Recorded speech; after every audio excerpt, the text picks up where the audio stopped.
in 경기장 도시형. All right, so here in the top left-hand corner of Shakuris Plateau, we have our blue Terran player, the third Terran player from Prime. It is Byun. And his opponent in the upper right-hand corner from NSHoSeo. He's defeated Marine King. He's defeated Creator. Just one more opponent stands in his way for sending this to another best of 9. It is NSHoSeo's Jjakji. Yeah, and it would be absolutely amazing for NSHoSeo to get knocked down to the lower bracket so early, come all the way back through, make it back to the grand finals, win that first best of 9, and then come back and win another best of 9. That would be an amazing story for this team in this tournament. So I think a lot of NSHoSeo fans out there are hoping they can do it. NSH.Jjakji, all he needs to do is win this game right now to send them to that second best of 9, because this is a double elimination tournament, and up to this point, Prime is not lost yet. And you said the NSHoSeo fans that are out there, you can add me to that list. I have become enamored with them after their amazing run. Okay, so let's recap where they've gone, as Jjakji does decide to go gas first. So they beat Dignitas in the first round pretty convincingly. So they defeat Dignitas, and then in Winners Round 2, they get all killed by FXO Gumiho. And at that point, you're kind of thinking, well, you know, they had a good run, but they're not known as having the strongest team, and FXO has a lot of codesters. It's kind of not expected they would get all killed, but good job, NSHoSeo. Enjoy the lower bracket. And then they drop to the lower bracket. They defeat Zenex. Then they defeat Empire. Then they defeat StarTale. Then they go through FXO in a rematch. Then they defeat OGS. And now they are on the brink of taking a best of 9 from Prime. Yeah, the unstoppable NSHoSeo juggernaut. It is. That's what it is. It's fun, man. So now, you know, they are in the lower bracket of the GSTL as well. Maybe they are going to kick some serious ass there, and we'll see them out at IPL 4. Certainly could. Looks like it may have been gas first for Jjakji. It looks like he's going to have 100 gas when the barracks finishes. So yeah, he did go gas first. Byun, on the other hand, just getting his gas at the normal timing. He's going for a reactor on that barracks. So it looks like it's going to be possibly a Reaper expand from him. Although we did see Jjakji just earlier in the series, in fact, do a bit of a Reaper opening against Marine King that worked quite well. And it was funny, Byun was just moving up and down along the side of the buildings, but not actually getting in there. But yeah, the Reaper build was clever. It went from Reapers, and it looked like it was going to be that Reaper Hellion drop, but ended up turning into a Banshee build. So Jjakji certainly knows what those look like coming at him as well. Well, it was so crazy that game. I mean, Marine King is known for his control and his multitasking, and it looked like he just got out multitasked by Jjakji in that game on Tal'Darim Altar, which just shows how impressive Jjakji is as a Terran player, as a TV tier. Command Center on the way now for Byun.Prime after that first Reaper as well, so it will indeed be a Reaper expand. Meantime, Jjakji looks like he's going to be going for possibly Reactored Hellions, although he may just leave that on the barracks and just make Marines as well. And let's see, he's got another structure coming up. It is indeed a starport. No second gas coming up quite yet. Of course, the only thing he'll be using gas for out of these 3 structures is just Medivacs. So we may see a bit of drop action to start things off. Reaper versus Hellion, both have a bonus against Light. Reaper wins that fight, actually. Yeah. This Hellion is going to need to... Ooh, nice job by Byun to jump onto the high ground there. Yep. Shakuris Plateau. It's a map that's kind of on its way out. It's been around for a long time, so I think we're going to be seeing it less and less here in the coming months. But it was a good map. I liked it. Yes. It's kind of one of the last hurrahs for Shakuris Plateau. So this is still, of the popular ladder maps that are still in tournament play or old tournament maps, this is still my favorite, though. Really? Yes. Okay. Of the ones that are old, aging, and kind of finding their way out. Yeah. Well, it's a good map. I mean, that's kind of how StarCraft 2 goes. You know, maps come and go, but gold minerals are forever. There you go. Our girl's best friend. Oh, second gas coming up now for Jjakji. And so it's going to be a while until he gets up 400 resources, so it looks like he wants to make a strong one-base attack here. Yep, and he's going to go for that drop as well, pressuring with the Hellions from the front. I bet he wished he would have kept those alive a little bit better here, because now this drop, well, looks like he may decide to actually just drop off 2 Marines and pick up a Reaper here. We'll have to kind of wait and see. Yeah, may ferry some units onto the high ground as he's preparing those Hellions underneath. And he will be able to jump those up very quickly, almost seamlessly there. The Marines are out. Wow. And here comes Byun. Is it going to be enough? Jjakji already roasting a couple of units. Nice micro. Picking up those Hellions like that. Here come the SCVs off the line. Jjakji needs to do some damage with this, and boy, is he. Yeah. Oh, man. That worked out really, really well. He is now up by 10 supply. He lost a Hellion and 1 Marine and did a lot of damage in return. You probably even noticed him picking up the Hellions with the medevac.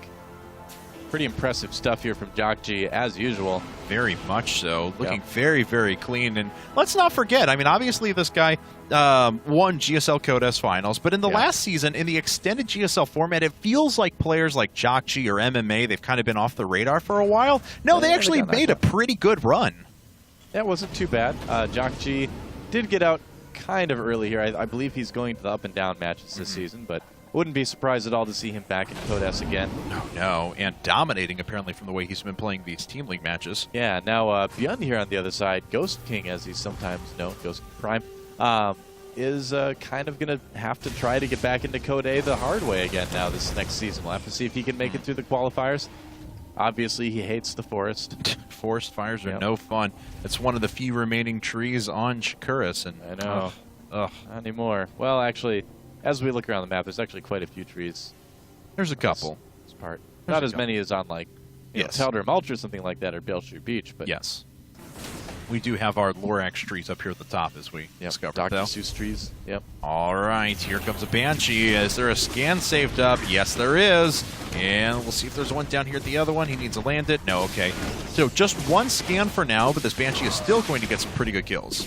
Yeah, already up to 5 kills, it looks like. And there we go. I kind of estimated ahead. Oh, no, Jjakji not controlling his Banshee. Yeah. Why is that? What else is he doing? Setting down for that drop there. He does lose the Banshee, though. That is going to be a bit of a blow to him. He will have a second Banshee there fairly quickly, but I think he would have preferred to have 2 at this point, and the supply is kind of starting to even out a little bit.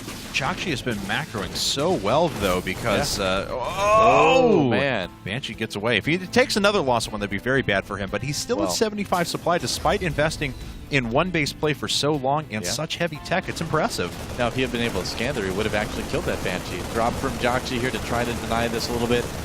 Just kind of cause some annoyance here. Yeah. Oh, nice shot picking off the Reaper right away, but this medevac just going to get out of town.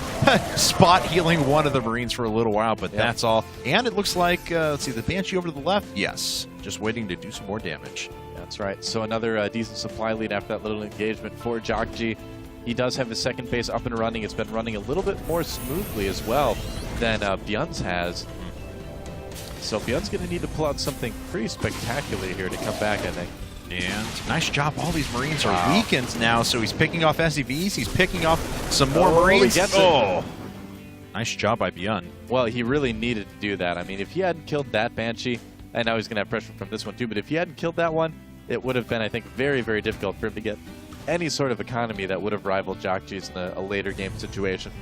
And let's see now as we have medevacs coming out. So Jjakji moving over to pretty predictable Marine tank medevac. He's going to be on 5 barracks and just single factory for now. All right, drop coming in at the same time. This Banshee's making its way back. So, but Jjakji is handling this. Or is he? Look at this. He might lose some SCVs. This could be Byun's chance to kind of normalize everything. I'm surprised Byun was able to get so many units down, especially the way Jjakji was waiting for that. Nice job. This Banshee has picked off a few more kills here. Yeah, he's losing so many SCVs. There's no turret there. There's nothing stopping the Banshee from doing that. Okay, so there is a turret there. Never mind. And he loses the Banshee. But yeah, still not bad. Still not bad for Jjakji. Yeah, this turret was kind of off to the side, though, and Jjakji was able to find a really nice sweet spot overhead. Now, if we look at the worker count for both of these players, we do see that Jjakji is ahead by a little less than 10 harvesters, so not as big as of a lead as he would have liked to have at this point in the game. But look at that, he has a lot of tanks out right now, 4 tanks to 0, and more Marines, and a Viking, and a medevacs on top of all that. So in terms of army, Jjakji is just very, very, very strong right now. Yeah, he's looking pretty good, and taking a look around now, and checking back on Byun's side of things, what's his infrastructure look like? He's just producing off of 3 barracks, 1 starport, single factory. So doesn't have the workers to do everything that Jjakji's doing right now. Yeah, the infrastructure for Jjakji just looks so good. Finishing up a couple extra supply depots. Byun actually moving out, and Jjakji's not sieged up, but I don't know if it matters. Doesn't matter? Yeah, no. He's got so many more Marines. They don't have siege mode quite yet, either one of them. Yeah. But Jjakji, just the army size, you can see, just dwarfs Byun.Prime. And it looks like Jjakji, if he continues to push this, he's going to have a pretty good chance of finishing this game right here. Yeah, he can just take on those Marines head on. Yeah, why is Byun turning around and engaging this? I don't understand why he would do that. The DPS from Jakji's army is just way too big for him to be picking away at little parts of it like that. Both players are going to finish upgrades at about the same time, but of course Byun is slightly ahead. He already has +1 weapons. Jakji just on the way for that now.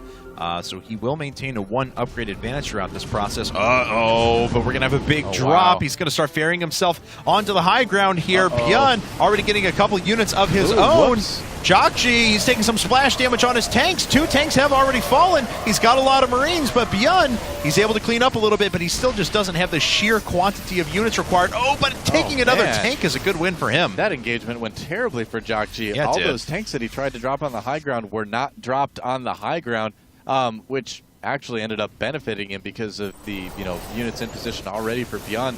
So things evening out just a little bit here, but Byun moving out at the worst possible time. Yes, his tanks are getting fired on. Oh God, that's going to be about it, I think, for Byun. As bad as that last engagement was for Jjakji, he just got himself back those tank kills. Byun doesn't have anything left, pulling his SCVs off the line. Ladies and gentlemen, I think NSHoSeo has taken our first best of 9. They're going to force an entire new set here at IPL Team Arena Challenge 2. Wow, coming all the way from the lower bracket, coming back. Looks like they will defeat Prime here. Byun is not going to win this game. GG! NSHoSeo Jjakji really being the ace.